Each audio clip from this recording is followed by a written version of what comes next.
नमस्कार दोस्तों, आरती सौरभ सहदेव चैनल पर आपका एक बार फिर से स्वागत है। तो आज हम फिर से लेकर आए हैं आपके लिए एक नई कहानी। तो आज की कहानी है हमारी दयालु लक्कड़हारा। तो चलिए दोस्तों, कहानी को हम शुरू करते हैं। बहुत समय पहले किशनपुर गांव में रामू नाम का एक गरीब लक्कड़हारा रहता था। वह दूसरों की मदद के लिए हमेशा तैयार रहता था। जीवों के प्रति उसके मन में बहुत दया थी। एक दिन वह जंगल से लकड़ी इकट्ठी करने के बाद थक गया तो थोड़ी देर सस्ताने के लिए एक पेड़ के नीचे बैठ गया। तभी सामने के पेड़ से पक्षियों के बच्चों के जोर जोर से ची ची करने की आवाज़ सुनाई दी। उसने सामने देखा तो डर गया। एक सांप घोंसले में बैठा चिड़िया के बच्चों की तरफ बढ़ रहा था। बच्चे उसी के डर से चिल्ला रहे थे। रामू उन्हें बचाने के लिए पेड़ पर चढ़ने सांप लक्कड़हारे के डर से नीचे उतरने लगा। उसी दौरान चिड़िया भी लौट आई। उसने जब रामू को पेड़ पर देखा तो समझा कि उसने बच्चों को मार दिया। वह रामू को चोंच मार मार कर चिल्लाने लगी उसकी आवाज़ से, और चिड़िया भी आ गई। सभी ने रामू पर हमला कर दिया। बेचारा रामू किसी तरह पेड़ से नीचे उतरा। चिड़िया जब घोंसले में गई तो उसके बच्चे सुरक्षित बैठे थे। बच्चों ने चिड़िया को सारी बात बताई तो उसे अपनी गलती का एहसास हुआ। वह रामू से माफ़ी मांगना चाहती थी और उसका शुक्रिया अदा करना चाहती थी। उसे कुछ दिन पहले दाना ढूंढते हुए एक कीमती हीरा मिला।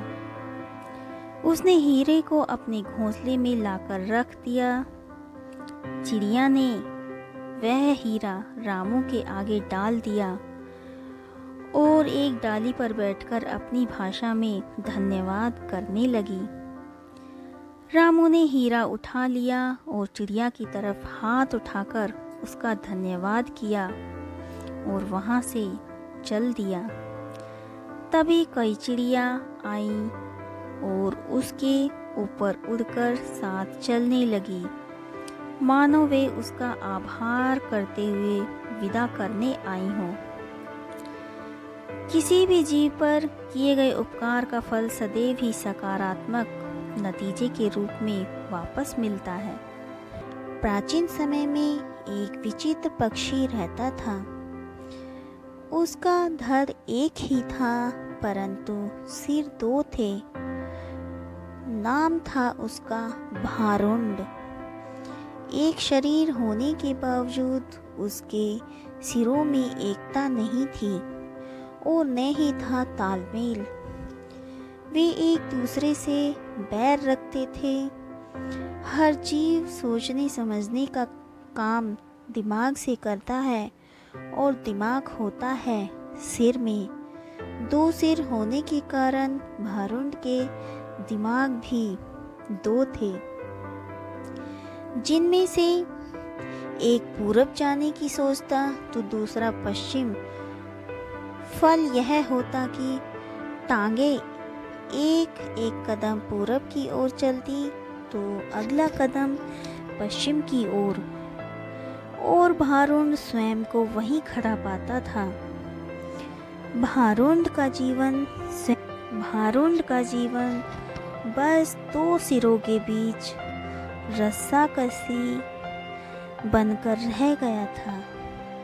एक दिन भारुंड भोजन की तलाश में नदी तट पर घूम रहा था। एक सिर और को नीचे गिरा एक फल नजर आया। उसने चोंच मारकर उसे चख कर देखा तो जीभ चटकाने लगा। वाह, ऐसा स्वादिष्ट फल तो मैंने आज तक कभी नहीं खाया। भगवान ने दुनिया में क्या क्या चीज़ें बनाई हैं।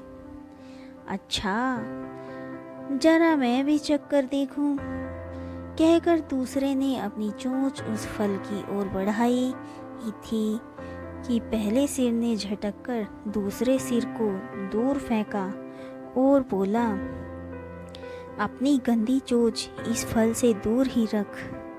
यह फल मैंने पाया है और इसे मैं ही खाऊंगा। अरे हम दोनों एक ही शरीर के भाग हैं, खाने पीने की चीज़ तो हमें बांटकर खानी चाहिए। दूसरे सिर ने दलील दी। पहला सिर कहने लगा, ठीक, हम एक शरीर के भाग हैं, पेट हमारा एक ही है। मैं इस फल को खाऊंगा तो वह पेट में ही तो जाएगा और पेट तेरा भी है। दूसरा सिर बोला, खाने का मतलब केवल पेट भरना ही नहीं होता भाई, जीभ का स्वाद भी तो कोई चीज़ है। तबीयत तो संतुष्टि को जीभ से ही मिलती है। खाने का असली मज़ा तो मुंह में ही है। पहला सिर तुनक कर चिढ़ाने वाले स्वर में बोला, मैंने तेरी जीभ और खाने के मज़े का ठेका थोड़ी ही लिया है। फल खाने के बाद पेट से डकार आएगी, वह डकार तेरे मुंह से भी निकलेगी, उसी से गुजारा कर लेना। अब ज़्यादा बकवास न कर और मुझे शांति से फल खाने दे। ऐसा कहकर पहला सिर चटकारे लेकर फल खाने लगा। इस घटना के बाद दूसरे सिर ने बदला लेने की ठान ली और मौके की तलाश में उड़ने लगा। कुछ दिन बाद फिर भारुंड भोजन की तलाश में घूम रहा था कि दूसरे सिर की नज़र एक फल पर पड़ी। उसे जिस चीज़ की तलाश थी उसे वह मिल गई थी। दूसरा सिर उस फल पर चोंच मारने ही जा रहा था कि पहले सिर ने चीखकर चेतावनी दी, अरे इस फल को मत खाना, क्या तुझे पता नहीं कि यह विषैला फल है, इसे खाने पर मृत्यु भी हो सकती है। दूसरा सिर हंसा, हा हा हा, तू चुपचाप अपना काम देख, तुझे क्या लेना है कि मैं क्या खा रहा हूँ। भूल गया उस दिन की बात। पहले सिर ने समझाने की कोशिश की, तूने यह फल खा लिया तो हम दोनों मर जाएंगे। दूसरा सिर तो बदला लेने पर उतारू था। बोला, मैंने तेरे मरने जीने का ठेका थोड़ी ही ले रखा है। मैं जो खाना चाहता हूँ वह खाऊंगा, चाहे इसका नतीजा कुछ भी हो। अब मुझे शांति से विषैला फल खाने दे। दूसरे सिर ने सारा विषैला फल खा लिया और भारुंड तड़प तड़प कर मर गया। तो दोस्तों, इस कहानी से हमें यह शिक्षा मिलती है कि आपस की फूट सदा ले डूबती है। एक पहाड़ की ऊंची चोटी पर एक बाज रहता था। पहाड़ की तराई में बरगद कर पेड़ पर एक कौवा अपना घोंसला बनाकर रहता था। वह बड़ा चालाक और धूर्त था। उसकी कोशिश सदा यही रहती थी कि बिना मेहनत किए खाने को मिल जाए। पेड़ के आसपास खो में खरगोश रहते थे।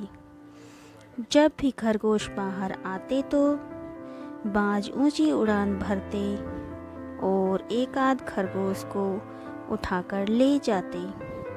एक दिन कोई ने सोचा, वैसे तो ये चालाक खरगोश मेरे हाथ आएंगे नहीं, अगर इनका नर्म मांस खाना है तो मुझे ही बाज की तरह करना होगा।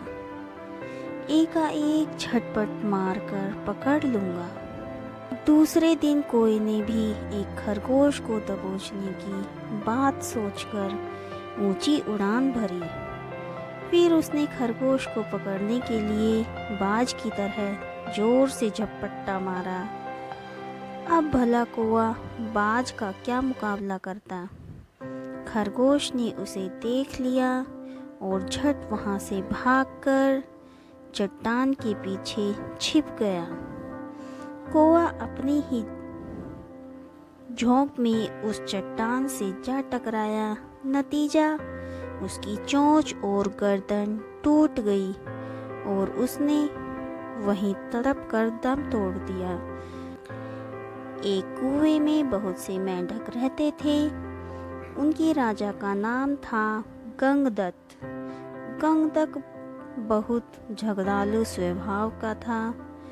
आसपास 2-3 और भी कुएं थे, उनमें भी मेंढक रहते थे। हर कुएं के मेंढकों का अपना राजा था। हर राजा से किसी न किसी बात पर गंगदत्त का झगड़ा चलता ही रहता था। वह अपनी मूर्खता से कोई गलत काम करने लगता और बुद्धिमान मेंढक रोकने की कोशिश करता, तो मौका मिलते ही अपने पाले गुंडे मेंढकों से पिटवा देता। कुएं के मेंढकों में भीतर गंगदत्त के प्रति रोष बढ़ता जा रहा था। घर में भी झगड़ों से चैन न था। अपनी हर मुसीबत के लिए दोष देता।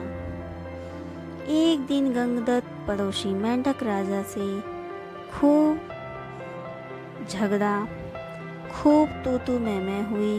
गंगदत्त ने अपने कुएं आकर बताया कि पड़ोसी राजा ने उसका अपमान किया है। अपमान का बदला लेने के लिए उसने अपने मेंढकों का आदेश दिया कि पड़ोसी कुएं पर हमला करे। सब जानते थे कि झगड़ा गंगदत्त ने ही शुरू किया होगा। कुछ सियाने मेंढकों और बुद्धिमानों ने एकजुट होकर एक स्वर में कहा, राजन, पड़ोसी कुएं में हमसे दुगना मेंढक है। वे स्वस्थ व हमसे अधिक ताकतवर हैं। हम यह लड़ाई नहीं लड़ेंगे। गंगदत्त सन्न रह गया और बुरी तरह तिलमिला गया। मन ही मन में उसने ठान ली कि इन गद्दारों को भी सबक सिखाना होगा। गंगदत्त ने अपने बेटों को बुलाकर भड़काया, बेटा, पड़ोसी राजा ने तुम्हारे पिताश्री का घोर अपमान किया है। जाओ पड़ोसी राजा के बेटों की ऐसी पिटाई करो कि वे पानी मांगने लग जाएं। गंगदत्त के बेटे एक दूसरे का मुंह देखने लगे। आखिर बड़े बेटे ने कहा, पिताश्री, आपने कभी हमें टर्राने की इजाज़त नहीं दी। टर्राने से ही मेंढकों में बल आता है, हौसला आता है और जोश आता है।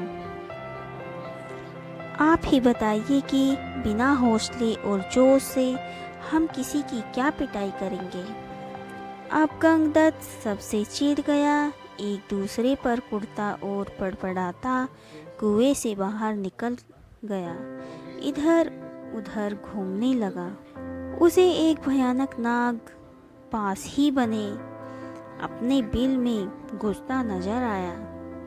उसकी आंखें चमकी। जब अपने दुश्मन बन गए हो तो दुश्मन को अपना बनाना चाहिए। यह सोचकर बिल के पास जाकर बोला, नागदेव, मेरा प्रणाम। नागदेव फुंकारा, अरे मेंढक, मैं तुम्हारा बैरी हूँ, तुम्हें खा जाता हूँ और तू मेरे बिल के आगे आकर मुझे आवाज़ दे रहा है। गंगदत्त टर्राया, हे नाग, कभी कभी शत्रुओं से ज़्यादा अपने दुख देने लगते हैं।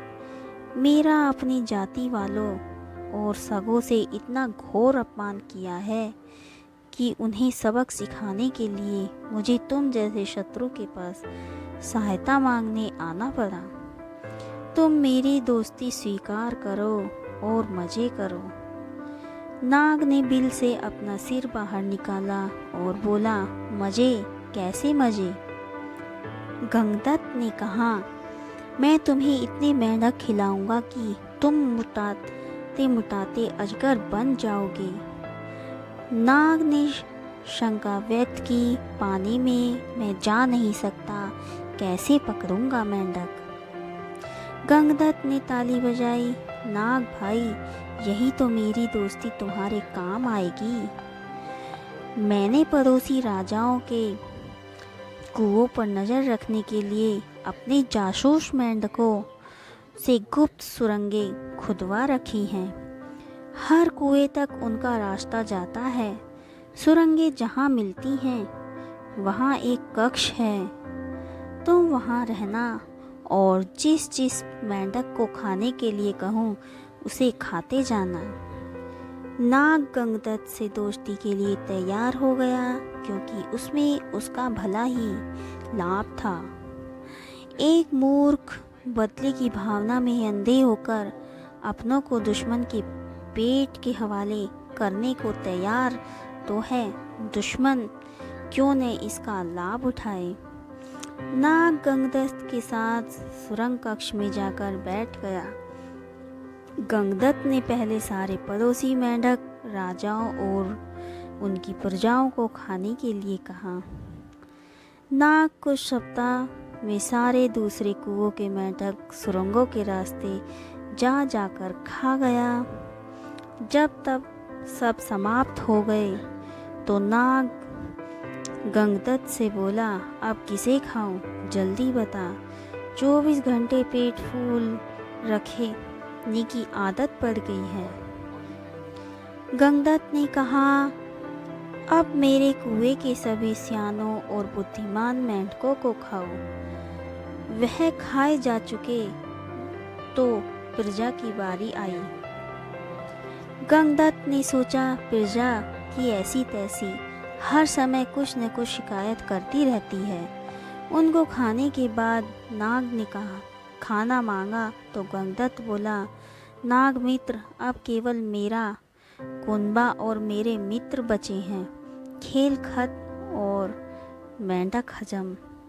नाग ने फन फैलाया और फुंकारने लगा, मेंढक अब यही नहीं जाने का, अब तू खाने का इंतजाम कर। गंगदत्त की बोलती बंद हो गई। उसने नाग को अपने मित्र खिलाए। फिर उसके बेटे नाग के पेट में गए। गंगदत्त ने सोचा कि मैं और मेंढकी जिंदा रहे तो बेटे और पैदा कर लेंगे। बेटे खाने के बाद नाग फुंकारा और खाना कहाँ है। गंगदत्त ने डरकर मेंढकी की ओर इशारा किया। गंगदत्त ने स्वयं के मन को समझाया, चलो बूढ़ी मेंढकी से छुटकारा मिला। नई जवान मेंढकी से विवाह कर नया संसार बसाऊंगा। मेंढकी को खाने के बाद नाग ने मुंह फाड़ा, खाना। गंगदत्त ने हाथ जोड़े, अब तो केवल मैं बचा हूँ, तुम्हारा दोस्त गंगदत्त, अब लौट जाओ। नाग बोला, तू कौन सा मेरा मामा लगता है, और उसे हड़प गया। तो दोस्तों, इस कहानी से हमें यह शिक्षा मिलती है कि अपनों से बदला लेने के लिए जो शत्रुओं का साथ लेता है उसका अंत निश्चित होता है। एक समय की बात है कि कबूतरों का एक दल आसमान में भोजन की तलाश में उड़ता हुआ जा रहा था। गलती से वह दल भटककर ऐसे प्रदेश के ऊपर से गुजरा जहां भयंकर अकाल पड़ा था। कबूतरों का सरदार चिंतित था। कबूतरों के शरीर की शक्ति समाप्त होती जा रही थी। शीघ्र ही कुछ दाना मिलना जरूरी था। दल का युवा कबूतर सबसे नीचे उड़ रहा था। भोजन नजर आने पर उसे ही बाकी दल को सूचित करना था। बहुत समय उड़ने के बाद कहीं वह सूखाग्रस्त क्षेत्र से बाहर आया। नीचे हरियाली नजर आने लगी तो भोजन मिलने की उम्मीद बनी। युवा कबूतर और नीचे उड़ान भरने लगा। तभी उसे नीचे खेत में बहुत सारा अन्न बिखरा नजर आया। चाचा, नीचे एक खेत में बहुत सारा दाना बिखरा पड़ा है, हम सबका पेट भर जाएगा। सरदार ने सूचना पाते ही कबूतरों को नीचे उतरकर खेत में बिखरा दाना चुनने का आदेश दिया। सारा दल नीचे उतरा और दाना चुनने लगा। वास्तव में वह दाना पक्षी पकड़ने वाले एक बहेलिये ने बिखेर रहा था। ऊपर पेड़ पर तना था उसका जाल। जैसे ही कबूतर दल दाना चुगने लगा, जाल उन पर आ गिरा। सारे कबूतर फंस गए। कबूतरों के सरदार ने माथा पीटा। ओह, यह तो हमें फंसाने के लिए फैलाया गया जाल था। भूख ने मेरी अकल पर पर्दा डाल दिया था। मुझे सोचना चाहिए था कि इतना अन्न बिखरा होने का कोई मतलब है। अब पछताए होत क्या जब चिड़िया चुग गई खेत। एक कबूतर रोने लगा, हम सब मारे जाएंगे। बाकी कबूतर तो हिम्मत हार बैठे थे, पर सरदार गहरी सोच में डूबा था। एकाएक उसने कहा, सुनो, जाल मजबूत है, यह ठीक है, पर इसमें इतनी भी शक्ति नहीं कि एकता की शक्ति को हरा सके। हम अपनी सारी शक्ति को जोड़े तो मौत के मुंह में जाने से बच सकते हैं। युवा कबूतर फड़फड़ाया, चाचा, साफ साफ बताओ तुम क्या करना चाहते हो। जाल ने हमें तोड़ रखा है, शक्ति कैसे जोड़े। सरदार बोला, तुम सब चोंच से जाल को पकड़ो, फिर जब मैं फुर कहूँ तो एक साथ जोर लगाकर उड़ना। सबने ऐसा ही किया। तभी जाल बिछाने वाला बहेलिया आता नजर आया। जाल में कबूतर को फंसा देख उसकी आंखें चमकी। हाथ में पकड़ा डंडा उसने मजबूती से पकड़ा, वह जाल की ओर दौड़ा। बहेलिया जाल से कुछ ही दूर था कि कबूतरों का सरदार बोला, फुर्र। सारे कबूतर एक साथ जोर लगाकर उड़े तो पूरा जाल हवा में ऊपर उठा और सारे कबूतर जाल को लेकर ही उड़ने लगे। कबूतरों को जाल सहित उड़ते देखकर बहेलिया अवाक रह गया। कुछ संभला तो जाल के पीछे दौड़ने लगा। कबूतर सरदार ने बहेलिया को नीचे जाल के पीछे दौड़ते पाया तो उसका इरादा समझ गया। सरदार भी जानता था कि अधिक देर तक कबूतर दल के लिए जाल सहित उड़ते रहना असंभव होगा, पर सरदार के पास इसका उपाय था। निकट ही एक पहाड़ी पर बिल बनाकर उसका एक चूहा मित्र रहता था। सरदार ने कबूतरों को तेजी से उस पहाड़ की ओर उड़ने का आदेश दिया। पहाड़ी पर पहुंचते ही सरदार का संकेत पाकर जाल समेत कबूतर चूहे के बिल के निकट उतरे। सरदार ने मित्र चूहे को आवाज़ दी। सरदार ने संक्षेप में चूहे को सारी घटना बताई और जाल काटकर उन्हें आज़ाद करने के लिए कहा। कुछ ही देर में चूहे ने वह जाल काट दिया। सरदार ने अपने मित्र चूहे को धन्यवाद दिया और सारा कबूतर दल आकाश की ओर आज़ादी से उड़ान भरने लगा। क्लास 5th के बच्चे बड़े उत्साहित थे। इस बार उन्हें पिकनिक के लिए नेशनल पार्क ले जाया जा रहा था। सभी बच्चे ढेर सारे खाने पीने के सामान और खेलने कूदने की चीज़ें लेकर तैयार थे। बस सुबह 4 बजे निकली और 2-3 घंटों में नेशनल पार्क पहुंच गई। वहां उन्हें एक बड़ी सी कैंटर में बैठा दिया गया। एक गाइड उन्हें जंगल के भीतर ले जाने लगा। मास्टर जी भी बच्चों के साथ थे और बीच बीच में उन्हें जंगल और वन्य जीवों के बारे में बता रहे थे। बच्चों को बहुत मज़ा आ रहा था। वे ढेर सारे हिरणों, बंदरों और जंगली पक्षियों को देखकर रोमांचित हो रहे थे। वे धीरे धीरे आगे बढ़ रहे थे कि तभी गाइड ने सभी को शांत होने का इशारा करते हुए कहा, आप लोग बिल्कुल चुप हो जाइए और उस तरफ देखिए। यह एक दुर्लभ दृश्य है। एक मादा जिराफ अपने बच्चे के साथ खेल रही थी। फिर सभी बच्चे वहीं रुक गए और उस दृश्य को बड़ी उत्सुकता से देखने लगे। मादा जिराफ बहुत लंबी थी और उसका बच्चा थोड़ा छोटा था। खेलते खेलते जिराफ ने सर झुकाया और अपने बच्चे को देखने लगी।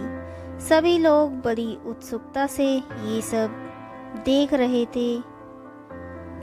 तभी माँ ने अपने बच्चे को जोर से एक लात मारी और बच्चा दूसरी तरफ जा गिरा। कैंटर में बैठे बच्चे मास्टर जी से कहने लगे, सर आप उस जिराफ को रोकिए, नहीं तो वो बच्चे को जान से मार डालेगी। तभी मास्टर जी ने उन्हें शांत रहने को कहा और पुनः उसे देखने लगे। बच्चा अभी भी जमीन पर पड़ा हुआ था कि तभी एक बार फिर से माँ ने उसे जोर से लात मारी। इस तरह बच्चा उठ खड़ा हुआ और नन्हे नन्हे कदमों से वो डगमगाता धीरे धीरे माँ और बच्चा दोनों झाड़ियों में ओझल हो गए। उनके जाते ही बच्चों ने पूछा, सर वो जिराफ अपने ही बच्चे को लात क्यों मार रही थी? अगर बच्चे को कुछ हो जाता तो? मास्टर जी बोले, बच्चों जंगल में शेर, चीतों जैसे बहुत से खूंखार जानवर होते हैं। यहाँ किसी बच्चे का जीवन इस बात पर निर्भर करता है कि कितनी जल्दी वह अपने पैरों से चलना सीखता है। अगर उसकी माँ उसे इसी तरह पड़े रहने देती और लात नहीं मारती तो शायद वो अभी भी वहीं पड़ा रहता और कोई जंगली जानवर उसे अपना शिकार बना लेता। बच्चों, ठीक इसी तरह से आपके माता पिता भी कई बार आपको डांटते डपटते हैं। उस वक्त तो ये सब बहुत बुरा लगता है, पर जब आप बाद में पीछे मुड़कर देखते हैं तो कहीं ना कहीं ये एहसास होता है कि मम्मी पापा की डांट की वजह से ही आप लाइफ में कुछ बन पाए हैं। इसलिए कभी भी अपने बड़ों की सख्ती को दिल से ना लें, बल्कि उसके पीछे जो आपका भला करने की उनकी मंशा है उसके बारे में सोचें। बहुत समय पहले की बात है। भालू की लंबी एवं चमकदार पूंछ हुआ करती थी। भालू भाई को इस पर बड़ा गर्व था। वह सभी से पूछता था कि आज मेरी पूंछ कैसी लग रही है। अब कोई भालू से पंगा लेता क्या भला उसकी बड़ी कद-काठी और पंजे देखकर हर कोई कहता, बहुत सुंदर, बहुत सुंदर। भालू इस पर फूला नहीं समाता। कहने वाले यह भी कह देते कि भालू की पूंछ से सुंदर किसी की पूंछ नहीं होती। बस भालू दिन भर अपनी पूंछ प्रशंसा सुनता रहता। एक बार ठंड के दिनों में कुछ ज़्यादा ही ठंड पड़ी, इतनी सी कि झील और पोखर सब जम गए। शिकार ढूंढना भी मुश्किल हो गया। ऐसे में भालू अपनी सुंदर पूंछ लिए एक झील के पास से जा रहा था। तभी उसकी नज़र वहां बैठी एक लोमड़ी पर पड़ी। लोमड़ी के पास मछलियों का ढेर लगा था। यह देखकर भालू के मुंह में पानी आ गया। लोमड़ी चालाक थी। उसने भांप लिया कि भालू को भूख लगी है और मछलियों को देखकर उसकी नज़र खराब हो गई है। भालू ने कहा, लोमड़ी बहन कैसी हो? तुमने यह सारी मछलियाँ कहाँ से पाई हैं? लोमड़ी ने चालाकी दिखाते हुए इस झील से लोमड़ी ने जमी हुई झील के एक जगह गड्ढा दिखाते हुए कहा। भालू भी कम नहीं था। उसने कहा, पर तुम्हारे पास मछली पकड़ने का कांटा तो है ही नहीं। लोमड़ी बोली, मैंने अपनी पूंछ की मदद से यह सारी मछलियां पकड़ी हैं। भालू ने आश्चर्य के साथ पूछा, क्या कहा? तुमने यह मछलियां अपनी पूंछ से पकड़ी हैं? लोमड़ी ने जवाब दिया, हाँ भाई, इसमें इतना आश्चर्य करने की वाली कौन सी बात है? मछलियां पकड़ने के लिए पूंछ भी किसी कांटे से बेहतर है। भालू ने कहा, मुझे भी सिखाओ। लोमड़ी बोली, इस झील में जितनी मछलियां थी वो मैंने सारी पकड़ ली और किसी दूसरी झील पर चलते हैं। लोमड़ी और भालू दूसरी झील की तरफ आ गए। दूसरी झील पूरी जमी थी। भालू ने तुरंत अपने तेज पंजों से वहां एक गड्ढा बना दिया। अब क्या करूं? भालू ने पूछा। लोमड़ी बोली, अब पूंछ गड्ढे में डालकर बैठ जाओ। जैसे ही मछली फंसेगी तुम्हें अपने आप मालूम पड़ जाएगा। पर हाँ, ज़्यादा हिलना डुलना मत और सिर्फ मछली के बारे में सोचना। जितनी ज़्यादा मछलियों के बारे में तुम सोचोगे उतनी ज़्यादा मछलियाँ तुम पकड़ पाओगे। भालू ने ऐसा ही किया। उसने लोमड़ी से कहा, देखना मेरी पूंछ में सबसे ज़्यादा मछलियाँ फंसेंगी। लोमड़ी ने कहा, यह तो बहुत ही अच्छी बात है। मैं दूर से देखती हूँ ताकि सब कुछ ठीक चलता रहे। मैं तुम्हारे पास रहूंगी तो तुम्हारा ध्यान बट जाएगा। ये कहकर लोमड़ी दूर बैठ गई। भालू अपने अभियान में जुट गया। थोड़ी ही देर में वह एक जैसे बैठे बैठे ऊब गया और उसे नींद आ गई। ठंड बहुत ज़्यादा थी और बर्फ भी गिरने लगी। लोमड़ी धीरे से अपने घर चली गई। थोड़ी देर बाद लोमड़ी जब वापस लौटकर आई तो भी भालू सोता ही मिला। उसके शरीर पर बर्फ जम गई थी। काला भालू सफ़ेद दिखने लगा। लोमड़ी को बहुत हंसी आई और इसके बाद उसने भालू को जगाया। भालू भाई, मैंने अभी एक मछली तुम्हारी पूंछ में फंसी देखी है। जल्दी उठो। भालू हड़बड़ाकर उठ बैठा। उसने अपनी पूंछ गड्ढे से बाहर निकाली तो देखा तो पूंछ थी ही नहीं। अरे मेरी पूंछ कहाँ गई? मेरी सुंदर पूंछ कहाँ गई? उसने इधर उधर देखा तो उसे लोमड़ी हंसते हुए जाते दिखी। अब भालू भी लंबी पूंछ की जगह छोटी सी पूंछ बची थी। भालू ने लोमड़ी को बहुत बुरा भला कहा। तब से भालू की पूंछ छोटी है। तब से लेकर आज तक भालू अपनी पूंछ को याद करके गुर्राता है। जब भी भालू गुर्राता है तो समझो कि वह अपनी पूंछ को याद कर रहा है। इस दिन के बाद से लोमड़ी और भालू में बोलचाल भी बंद हो गई। भालू ने अपनी बेवकूफ़ी से पूंछ गंवाई। इसलिए कहते हैं, सुंदरता पर मत इतराओ और अकल से काम लो। बहुत समय पहले की बात है। एक राजा को उपहार में किसी ने 2 बाज के बच्चे भेंट किए। वे बड़ी ही अच्छी नस्ल के थे और राजा ने कभी इससे पहले इतने शानदार बाज नहीं देखे थे। राजा ने उनकी देखभाल के लिए एक अनुभवी आदमी को नियुक्त कर दिया।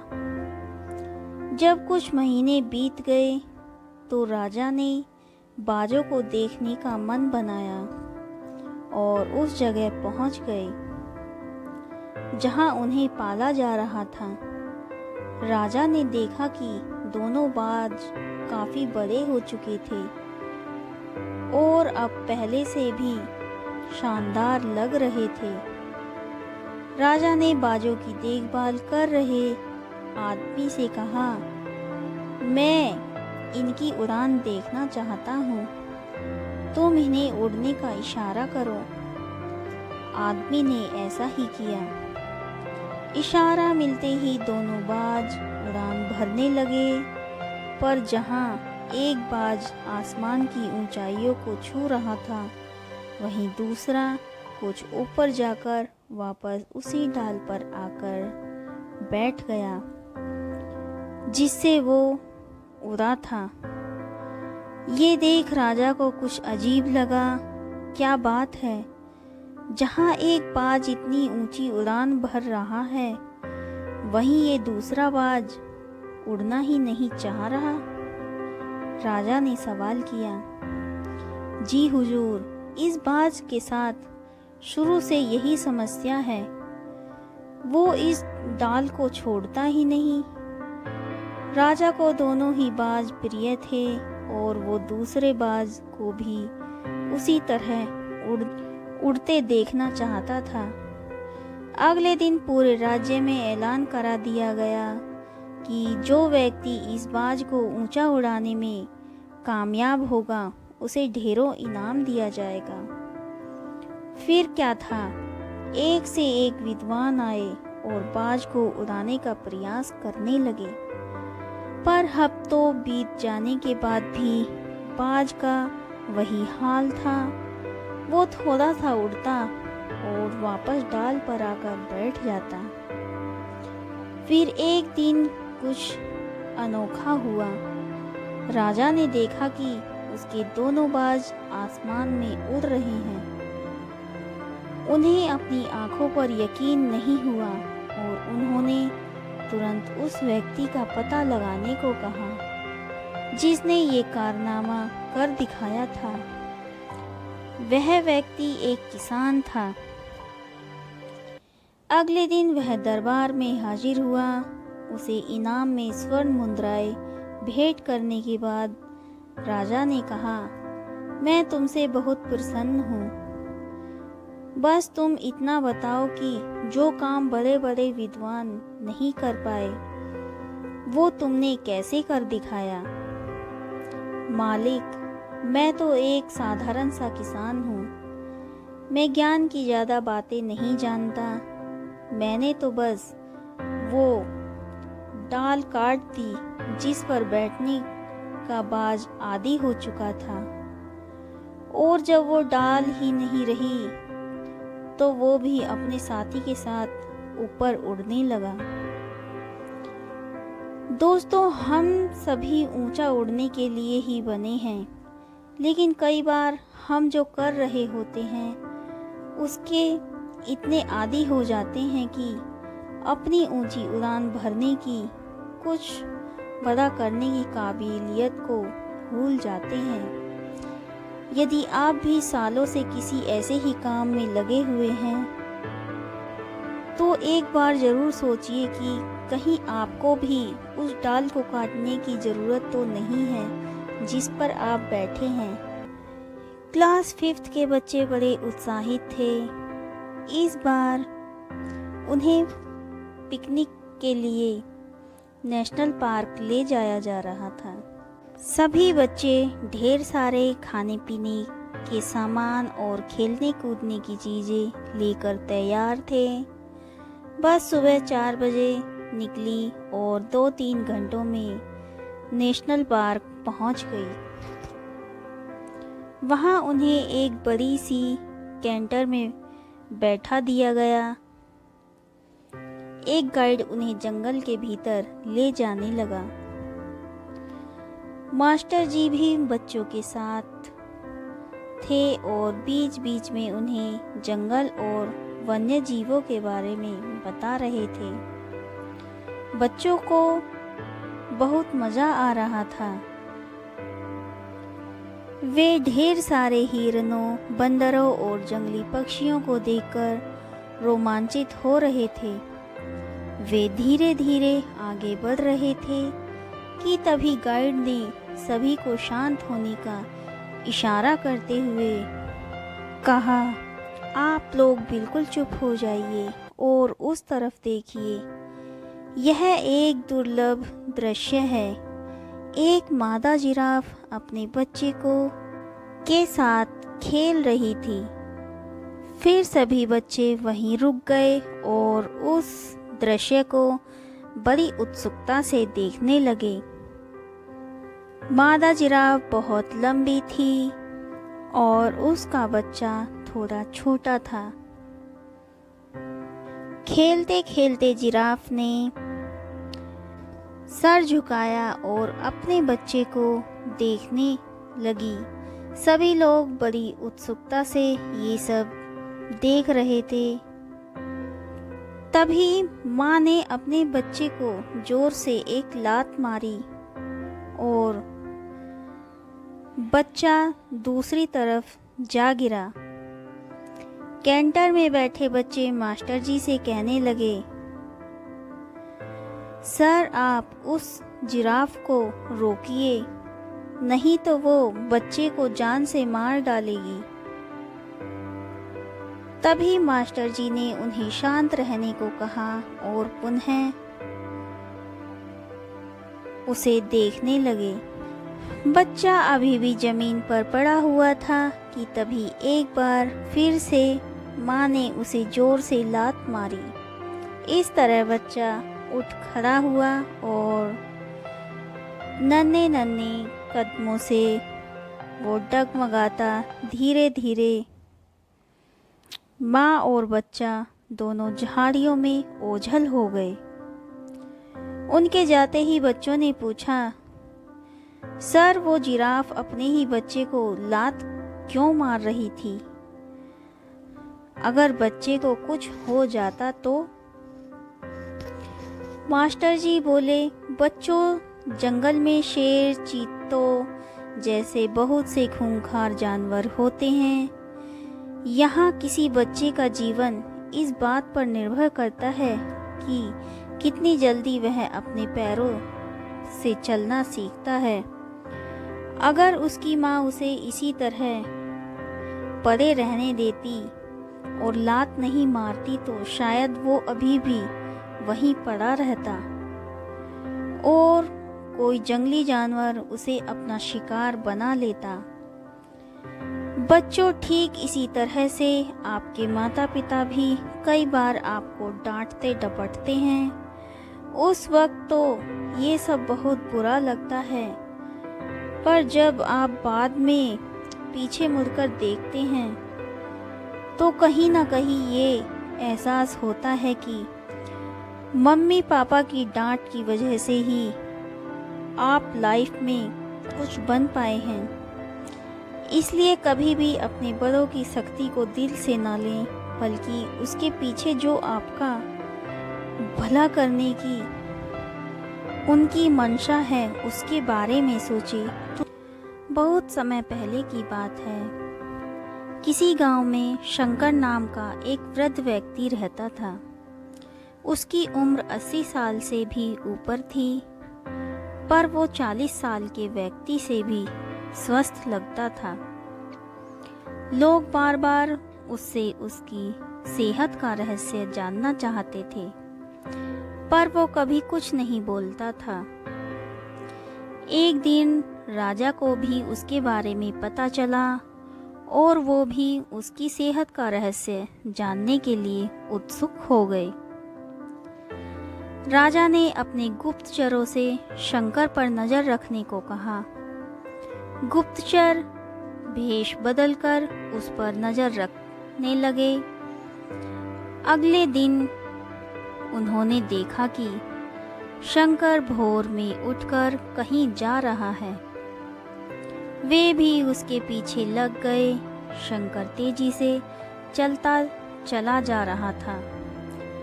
मीलों चलने के बाद वो एक पहाड़ी पर चढ़ने लगा और अचानक ही गुप्तचरों की नजरों से गायब हो गया। गुप्तचर वहीं रुककर उसका इंतजार करने लगे। कुछ देर बाद वो लौटा। उसने मुट्ठी में कुछ छोटे छोटे फल पकड़ रखे थे और उन्हें खाता हुआ चला जा रहा था। गुप्तचरों ने अंदाजा लगाया कि हो ना हो शंकर इन्हीं रहस्यमयी फलों को खाकर इतना स्वस्थ है।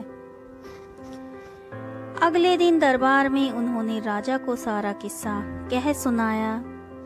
राजा ने उस पहाड़ी पर जाकर उन फलों का पता लगाने का आदेश दिया, पर बहुत खोजबीन करने के बाद भी कोई ऐसा असाधारण फल वहां नहीं दिखा। अंततः थक हार कर राजा शंकर को दरबार में हाजिर करने का हुक्म दिया। राजा, शंकर, इस उम्र में भी तुम्हारी इतनी अच्छी सेहत देखकर हम प्रसन्न हैं। बताओ, तुम्हारी सेहत का क्या रहस्य है? शंकर कुछ देर सोचता रहा और फिर बोला, महाराज, मैं रोज पहाड़ी पर जाकर एक रहस्यमयी फल खाता हूँ। वही मेरी सेहत का रहस्य है। ठीक है, चलो, हमें भी वहाँ ले चलो और दिखाओ वो कौन सा फल है। सभी लोग पहाड़ी की ओर चल दिए। वहाँ पहुंचकर शंकर उन्हें एक बेर के पेड़ के पास ले गया और उसके फलों को दिखाते हुए बोला, हुजूर, यही वो फल हैं जिसे मैं रोज खाता हूँ।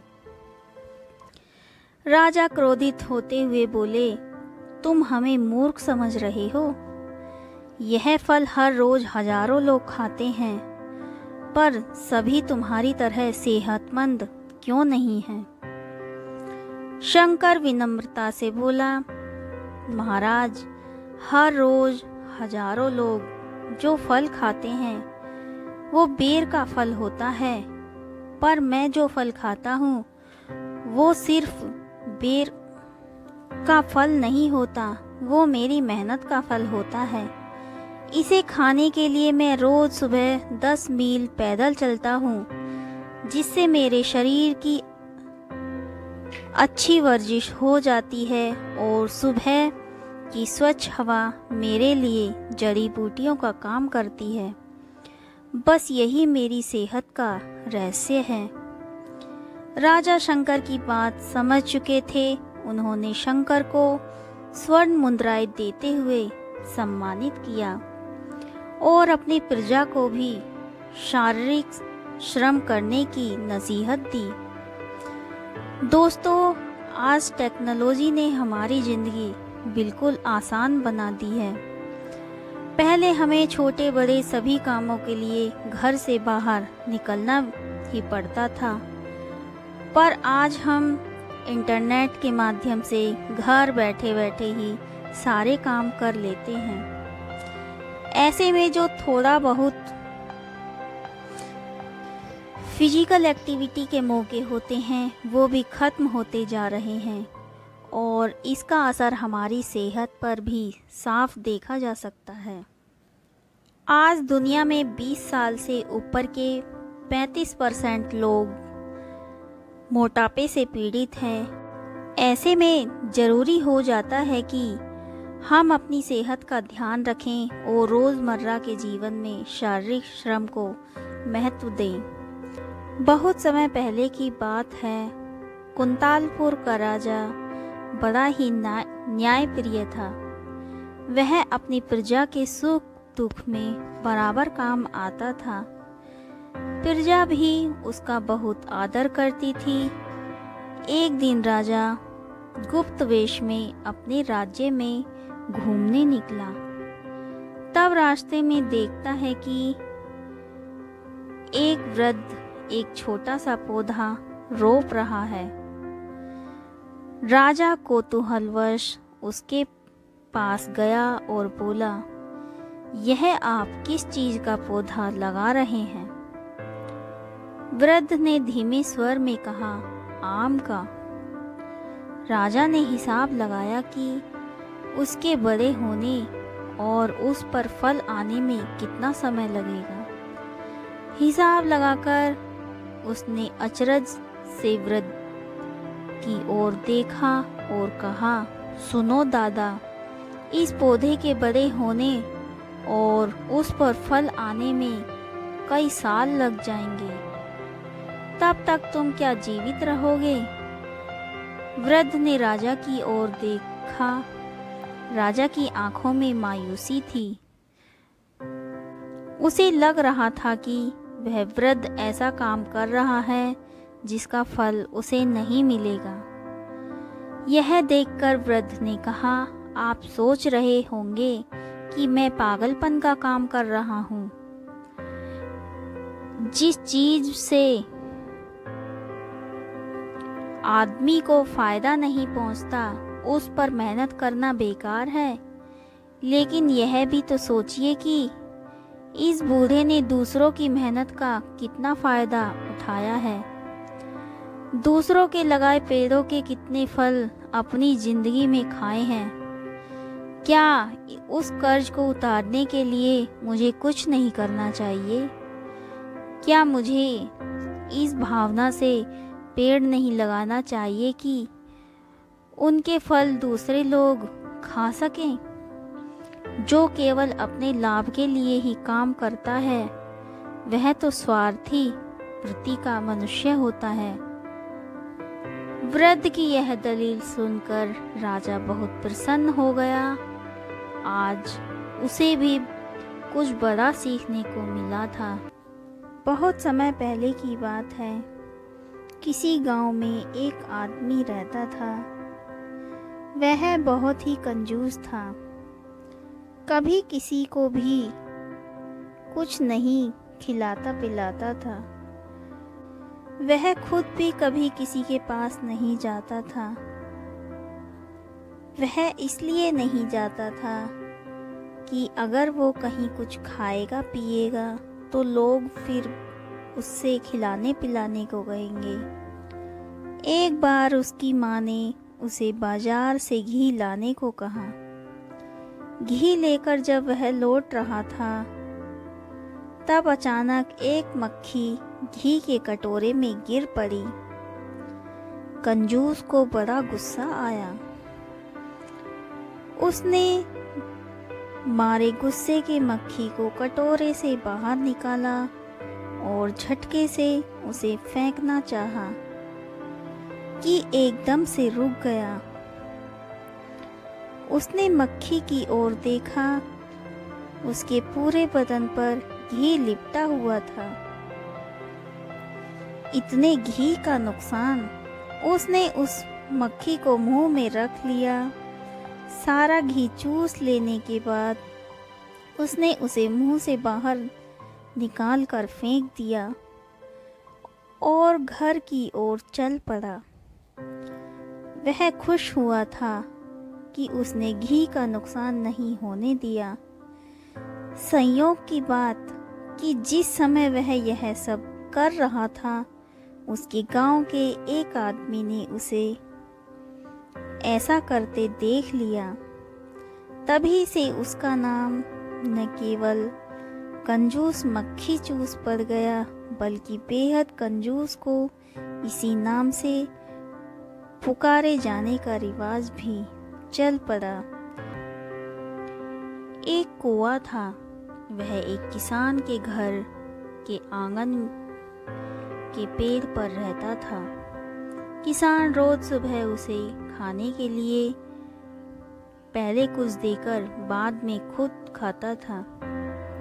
किसान खेत में चले जाने के बाद कौवा रोज उड़ते उड़ते ब्रह्मा जी के दरबार तक पहुंचता था और दरबार के बाहर जो नीम का पेड़ था, उस पर बैठकर ब्रह्मा जी की सारी बातें सुना करता था।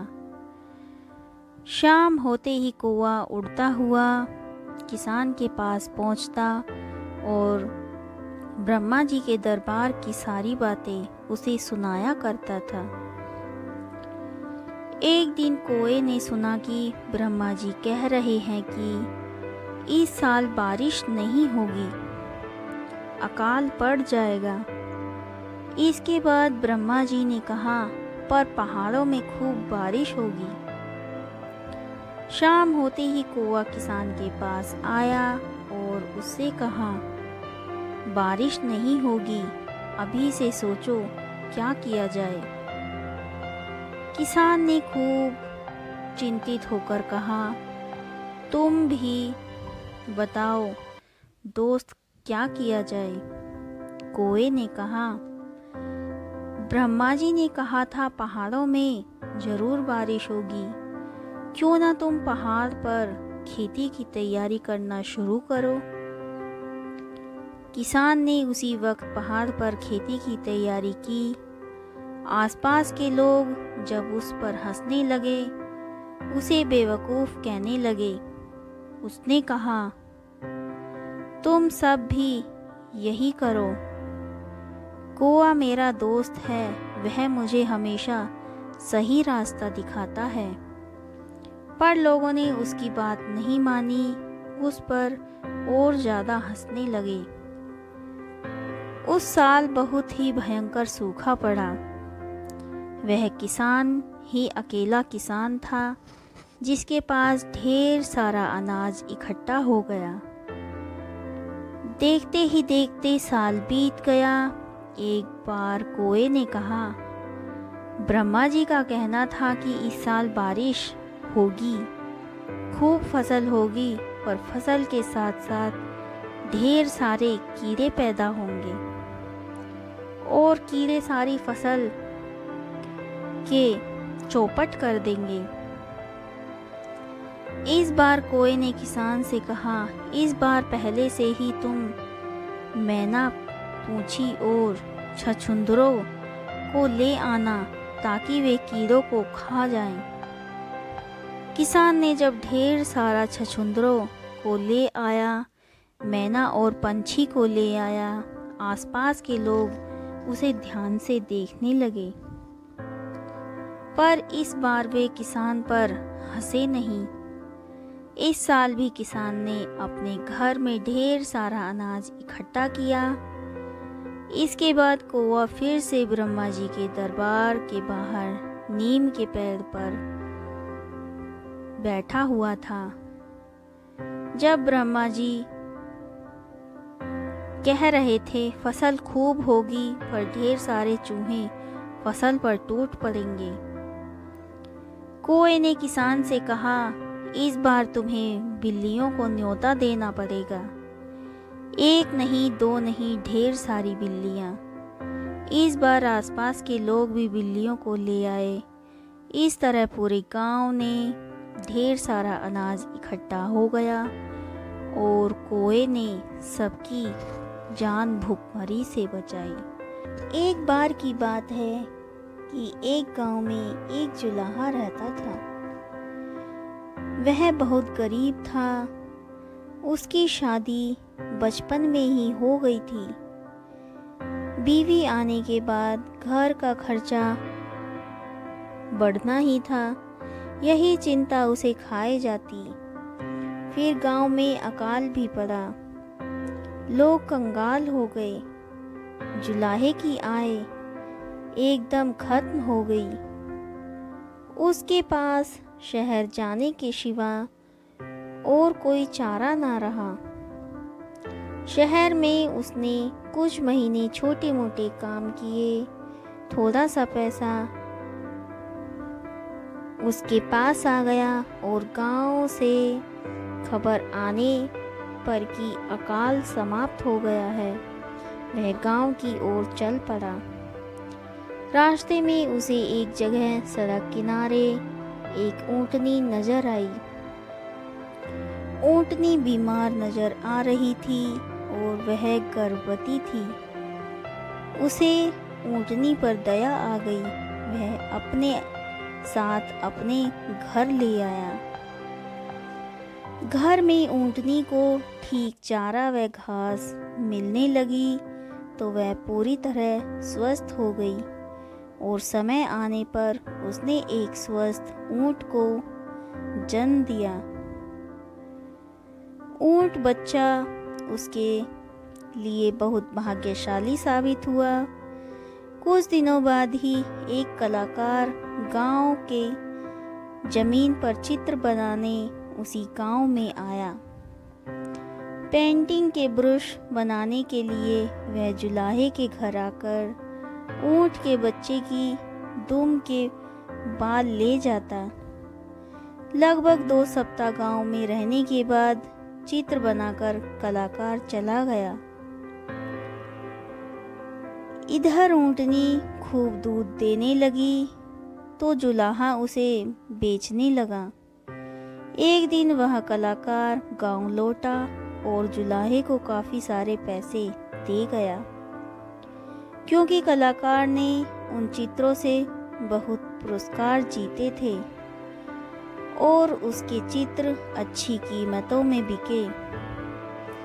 जुलाहा उस ऊँट बच्चे को अपना भाग्य का सितारा मानने लगा। कलाकार से मिली राशि के कुछ पैसों से उसने ऊँट के गले के लिए सुंदर सी घंटी खरीदी और पहना दी। इस प्रकार जुलाहे के दिन फिर गए। वह अपनी दुल्हन को भी एक दिन गोना करके ले आया।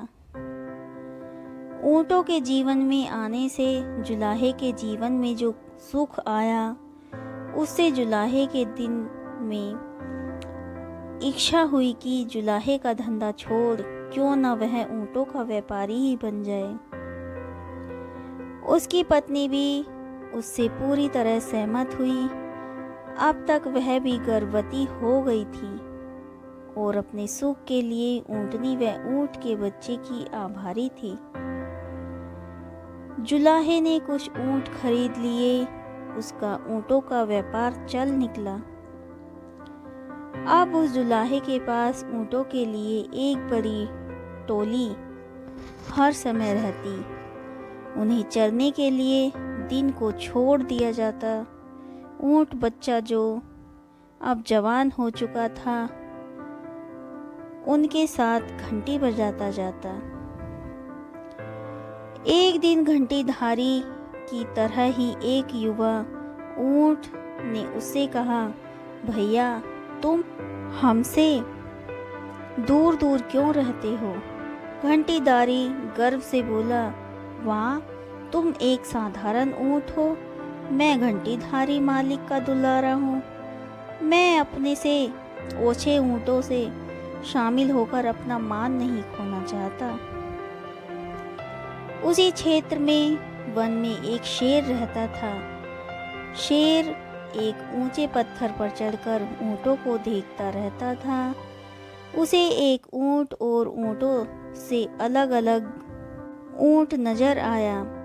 जब शेर किसी जानवर के झुंड पर आक्रमण करता है तो किसी अलग थलग पड़े को ही चुनता है। घंटीधारी की आवाज़ के कारण यह काम भी सरल हो गया था। बिना आँखों देखे वह घंटी की आवाज़ पर घात लगा सकता था। दूसरे दिन जब ऊँटों का दल चरकर लौट रहा था तब घंटीधारी बाकी ऊँटों से 20 कदम पीछे चल रहा था। शेर को घात लगाए बैठा था। घंटी की आवाज़ को निशाना बनाकर वह दौड़ा और उसे मारकर जंगल में खींच ले गया। ऐसी घंटीधारी के अहंकार ने उसके जीवन की घंटी बजा दी। तो दोस्तों, हमें इस कहानी से यह शिक्षा मिलती है कि जो स्वयं को ही सबसे श्रेष्ठ समझता है उसके अहंकार शीघ्र ही उसे ले डूबता है। तो दोस्तों, आज की कहानी आपको हमारी कैसी लगी हमें कमेंट करके ज़रूर बताएं। अगर आपको हमारी कहानी पसंद आई हो तो इसे ज़्यादा से ज़्यादा लाइक और शेयर करें और हमारे चैनल को सब्सक्राइब करना ना भूलें। धन्यवाद।